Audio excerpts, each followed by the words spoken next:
So there's been a lot of complaints about Handshake account being deactivated, Outlier account being deactivated. Some persons say that after they have bought their Handshake account, it got deactivated. So today's video, I'm going to be showing you how to access both Outlier and Handshake and how to tax on them without the account getting deactivated and without you needing to spend money on Proxy or spend money on RDP.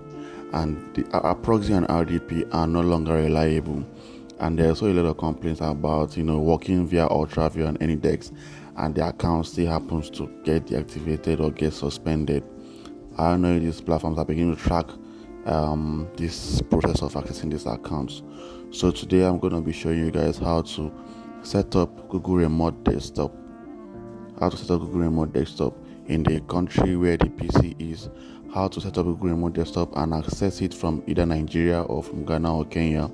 So the video is about how to set it up and also how to access the Google Remote Desktop from Nigeria and other African countries and tax on your Outlier account or your Handshake AI account.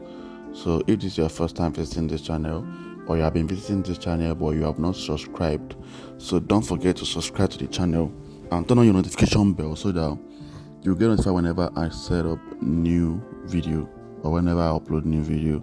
And don't forget to share this video to other persons who are also doing this remote job business that are facing the same difficulties.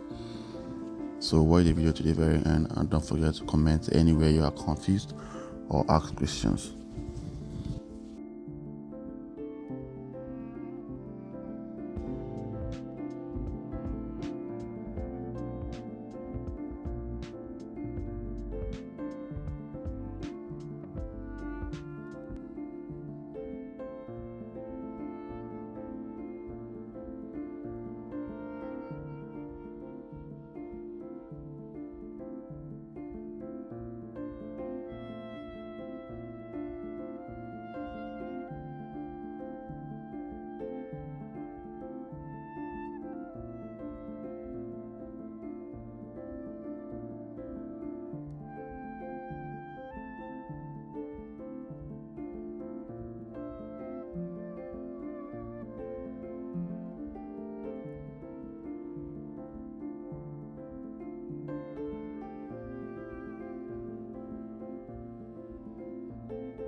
Okay, so